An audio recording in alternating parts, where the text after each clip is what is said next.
overwhelming sense of organization. Hi everyone! So we are currently in Mumz World HQ. I'm Aishwarya Ajit. I'm a TV presenter, beauty and lifestyle content creator. And this is the lovely Rima Iskandarani. Did I get that right? You got it right. You got it right. So Rima is a hypnotherapist, energy healer, life coach, specializing in relationships and self-mastery. Her title is so long, I had to write it down. A woman of many talents. But you got it absolutely right. Thank you so much. My pleasure. First of all, very excited to be chatting to you. We've only had Zoom calls before this. And congratulations on coming on board with Mumz World. Thank you so much. Now, before we ask Rima, who's the expert of the different questions related to mums and babies and managing emotions, I want to tell you a little bit quickly about why we are here. So Mumz World has just launched Mumz Academy, which is a bilingual e-learning platform for mothers. And it's a great way for you to have access to experts to answer some of your burning questions. There's going to be various types of interactions in terms of one-on-one chats, webinars, and IG lives and so much more. So make sure you stay tuned for that. There's no physical academy yet because of obvious reasons. I'm sure there will be one very soon, but for now it's an online e-learning platform for parents who have any questions related to parenthood and kids and how to deal with them. One-stop shop, yeah? One-stop shop. Absolutely everything exactly. that you need. Lovely. Exactly, much like the website Mumz World, which is a one-stop shop for everything that you need for kids and toddlers, and even mums, actually. Yes, agreed. The dads don't feel left out. Right? Now, so to cut to the chase, Rima, I'm sure everyone can agree with me that the last couple of years, the last year and a half, or the last year has been a very, very trying time for not just parents, but for human beings in general. It has brought out, some of the worst qualities in a lot of people because times have been tough. And I obviously don't mean this in a judgmental way. It's just the reality. And I know I myself am guilty of it. It has, brought out a side of me which I never knew existed, especially for parents who are so new to homeschooling and e-learning, at the same time managing a full-time job, working from home. This has been an extremely trying time. And what has been your sort of observation in the way parents have been interacting with their kids, particularly infants and toddlers, during this difficult time? Well, absolutely. I think you said it right. It has been a bit of a trying time, and we see it happening with everyone around us, whether it is our colleagues, that they're trying to make it through the day by just completing the job that's done, and then you hear the toddler or the child in the background, and sometimes there are tantrums happening and throwing around stuff. But let's just say that maybe the hardest part is over, and if you've been able to obviously go through this and you have been able to get past this, you are a super mom. And I really believe that giving yourself the credit, giving yourself that little reward, acknowledging the effort that you're doing through this time and calling yourself a super mom is super important, because that's the only thing that's going to keep you kind of sane and keep you going, give you the motivation. You need that little pat, the pat on the back that you did it, you're okay. Now, there are a few things to keep in mind that, it's okay to do mistakes. It is okay to feel like you're not getting everything right, because at the end of the day, every single person in any job does mistakes. No one is doing anything perfectly.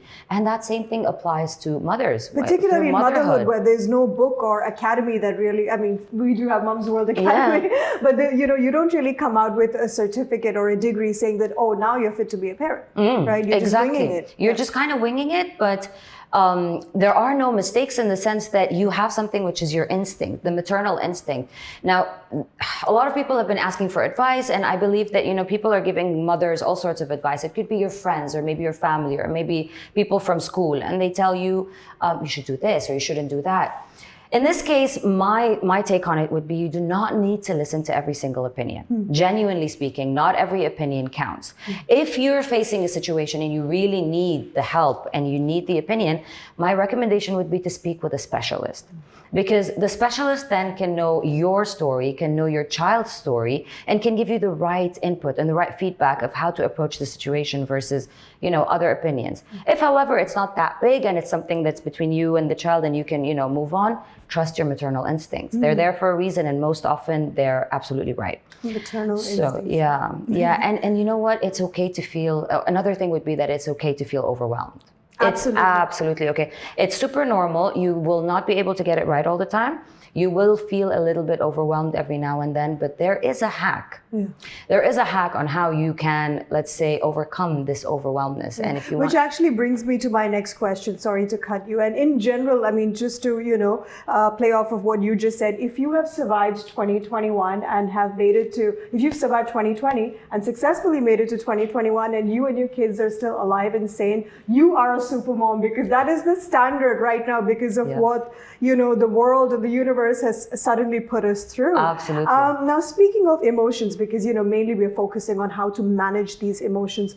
As a parent myself, one of the biggest inherent emotion I constantly have is the feeling of guilt. No matter how much I do, and on the odd occasion where, I decide to do a little bit more for myself or, spend a little bit more time on myself, I constantly live with this feeling of guilt. I always feel like I'm not doing enough. And when I speak to most moms, it is very normal. It's actually a very common feeling. And most moms feel it no matter how much of a present parent they are, or no matter how much of a busy mom they are, who's out of the house pretty much like 12 hours in a day. So how do we combat guilt? There's guilt, but there's also, I think, shame and maybe embarrassment.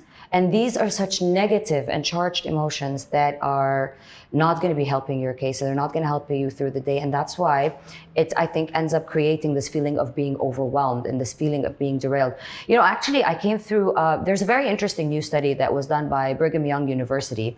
And what they found was that mothers that have stronger emotional control and problem-solving abilities are more capable of managing the child. And therefore, the child ends up having less behavioral issues, which means less tantrums, less, headaches and trouble for the mom. And therefore, that ends up resulting with a mother who is feeling a little bit more comfortable, a little bit more relaxed, and managing her day through.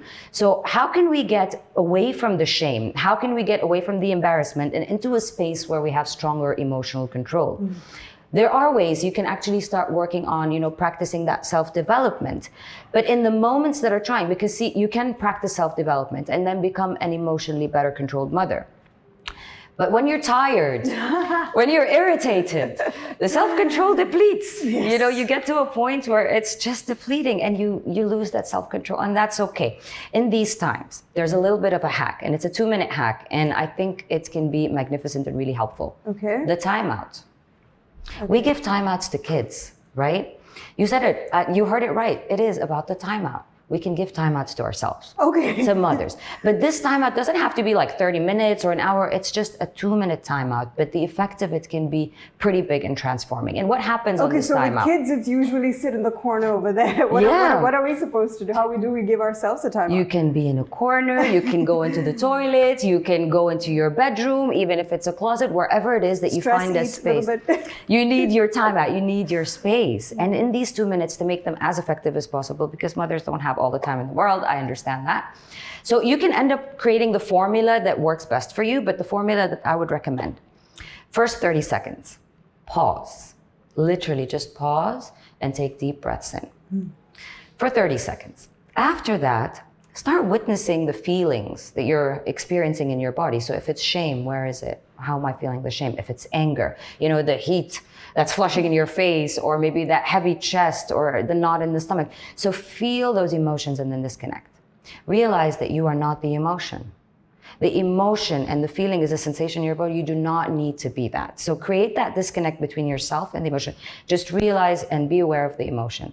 And then for the minute after, so that was the first minute. For the second minute, what you need to do is kind of self-soothe. So how can you do that? It's by releasing relaxing brainwaves. You release relaxing brainwaves by doing a few things. One of those would be rubbing your shoulders. Rub like your shoulders, yeah, just like this. No, seriously, it can be so soothing. It releases relaxing brainwaves, which releases, relaxing feelings and vibes in your whole body, and it responds. So you do that around 20 to 30 times, and do it with a little bit of pressure, not just, lightly, with a little bit of pressure. Close your eyes, take it in. Another way you can do it is this. stroke your face here around your cheeks. We have, sensors and receptors here, and it can be the way that you would do it for a child when they're not feeling well, the way we do it for our pets, it's absolutely soothing and it calms you down. So doing these, just going to take 2 minutes and you will notice the effects. Once you've done that, you've released some negative energy. You are now in a lot more control of your emotions. And you lead them versus them leading you and overwhelming you. You could do that when you have shame, when you have anger, when you have embarrassment. Try to take that 2 minutes out and let me know how that works out for you. I'll definitely let you know if the shoulder rubs really worked and the breathing exercise. But how do we do that when you have a toddler who's screaming and rolling on the floor and throwing things at you? Because I won't get my 2 minutes, or 2 seconds for that matter would be a luxury for me to do this exercise. So how do we manage them at that point when they're completely losing their mind and they're just seeing red? Tantrums. Yes. Oh my, let's talk about that for a minute. Okay, so between the ages of 1 to 4, tantrums are expected and normal. And if you think about it, it's really just the kids' way of trying to communicate, express their frustration, their loss of control, that they want something and they can't get it. Now, from a mother's perspective, there are a couple of things to do. Firstly, we need to keep our emotions in check. That's for sure. And what that means is, again, deep breaths, recognizing and realizing that we are the parent and that is a child, and we need to accommodate for them. Next would be choosing your battles. And then you would have the next thing, which is avoid saying no. And last but not least is preempting. Avoid saying no? Avoid saying no. Let's get into each one of them in detail. Sure. So with the, now about the self-soothing. So if you don't have the space to do this for yourself, if things are happening too fast, you can go into the deep breaths and releasing, deep breaths and releasing. But then when it comes to avoid saying no, and I like the idea that it was startling, because mothers, it's sometimes impossible not to say no. And it's okay. We can say no as long as it's not so frequent. Reason being, kids at this age from 0 to 7 are more like they're forming their behaviors, they're forming their beliefs and their values, and they're also creating patterns. And if you frequently say no, this is something that the kid starts absorbing and it will manifest. They're going to repeat this behavior. It becomes part of their pattern. So expect to start hearing them say no. So this is something that we need to be careful with. What we can do is say yes, just not now. Yes, but maybe after tomorrow. She'd be like, wow, then. In that case, so if that yes thing wouldn't work, then the next thing would be, okay, we need to identify if this is a situation where I need to choose my battles. And by choose my battle, you have 2 options ideally, right? It's either letting go, giving in, or the second one would be standing your ground. As long as you in your mind are not seeing this as a fight, as a battle, as a fight, but rather as a space where you need to show more love. Just remind yourself that you need to show more love. Things in your mind would shift. So what do we do if we're giving in and it's something, let's say the tantrum is infrequent, it's okay to give in. But if it's a disciplining moment and you really need to put your foot on the ground and you're not going to let this one go because it has a reason and a meaning, you need to stay true to yourself all the way at all costs. And I know that is much harder said than done, easier said than done. I realize that, but you need to actually do it at all costs. But what that means is, let's say you're walking in a mall and your kid is throwing the tantrum and they're holding onto your leg and they're just dragging it through. Stay true. No embarrassment, no shame. You're a mother. Every mother understands. But this can be a disciplining moment, so you need to stay true to it to the very end. If things get completely out of control, very similar to the timeout that you're giving yourself when you're doing this, you need to do that to your kid. Hold them very, very tight. They're going to be a bit fussy. They're not going to like them. Keep holding them very tight and now start communicating. Tell them that you love them. Show them that you understand their frustration. I know you're frustrated. You didn't get that candy bar. I know it's so frustrating, but I cannot let you behave this way. I love you. I'm here for you. We'll come. So it's just holding them really tightly and communicating. Continue communicating. Then if you can strike a deal. How are we feeling about Negotiations. Negotiations. The minute that the child feels they have a little bit of control, it could be something so small for the mom, but for the child, it's the world. They have a choice here. So that really makes a difference. I always feel like making them believe that doing something was their idea it always helps. Like Yes. having the conversation. You can never spring anything on them. You know, they don't like surprises unless it's a pleasant one, unless it's gifts or candies. Otherwise, if it's something that they don't like surprises. Absolutely. So do you think preparing them in advance, like to tell them, okay, so mommy's gonna go in for a meeting, you can join me, but you need to sit quietly, or that, you know, we're going to the doctors, but I promise you it won't hurt. Like, you know, just the preparation. 100%. Does that help? That is very helpful. You said it absolutely right. Communicating, giving them the plan ahead of time. They do not like surprises. So share with them your ideas and your thoughts. Again, try to negotiate a little bit of a deal there so they feel they're part of the conversation and they're part of the decision that's happening. 100%, that's very helpful. I mean, you were talking about these situations when you completely lose control, and a similar incident happened to me, which we discussed over a Zoom call, to briefly share with the viewers. My daughter and I, we were at the mall just leaving, and we walked past a coffee shop. She saw a lollipop, and I said no, because she's already had one that day. I said, no more, you've already had one. And then the screaming started in the middle of the mall, where everyone, you know, walking past were looking at us. Luckily she was in the stroller, so I didn't have to like kind of, you know, there was no pushing and, you know, shoving. So she was already in the stroller, so I quickly wheeled her into the elevator, took her down to the parking lot. I'm going to put her in the car, give her a bottle, and it's going to stop. That's what I thought was going to happen in my head. As soon as we got to the parking lot, she downright refused to get into the car seat. I tried to calm her down. I even decided to surrender and give her the second lollipop, which I had in my bag, but she wouldn't accept it because she wanted the one that we saw in the coffee shop. So that's the kind of powerhouse toddler that I'm dealing with. The way she's extremely rebellious. And things got so bad that I couldn't physically put her in the car seat, in the baby seat, without obviously hurting her. So this went on for 20 minutes. We are in the parking lot. She's rolling on the floor. My cleanliness OCD is kicking in. Can you imagine, in the parking lot? I couldn't pick her up, nothing. I called her dad. I was having a meltdown over the phone. And luckily, 2 security guards walked in and they were like, madam, we can help you put her in the car. As soon as she saw them, she got nervous and she quickly let me put her in the car, and we left. And that was that. After this incident, I was shook for the entire day, because I'm not joking when I tell you, we were in the parking lot for nearly 20 minutes and I'm having a meltdown because I have 30 years over her and nearly 45 kilos over her, but I still couldn't put her in the car. And that was the first time I felt defeated. I felt really defeated, and I felt like I had to have somebody else, a total stranger, intervene to diffuse the situation. And honestly, it affected me for a few days, because I felt like, you know, had they not come into the picture, how would I have managed this situation? So I think, you know, a few things to take out of the story. Firstly, if you go back into thinking what happened during the day before that, was she a little bit fussy? Maybe was she tired? Was she irritated? Was she hungry? Or all these were checks? Because these are the considerations we need to take in mind when we are out with the kid. If we're running an errand, if we're in a hurry, no matter what, if we're alone, by the way, that's even very important. If you're alone with the child, there's no backup. There's no nanny, there's no daddy, there's no someone who's like external, like a friend to support. So in these cases, we need to take into consideration that comes in with the preempting, let's say, situation. Firstly, make sure that the child has been fed, is not tired, is not being fussy. The moment you start seeing these signs coming up, it's your cue to, you know, get moving. It's your cue to get back home. To avoid the situation altogether that might create it. So if you're at home, let's not leave candy bars lying around. If you're outside and you're in the mall, again, maybe avoid passing by the candy store altogether. And if you were to pass by the candy store... Kids are so smart. She'll spot a candy shop from miles away. I'm short-sighted and I cannot see most things.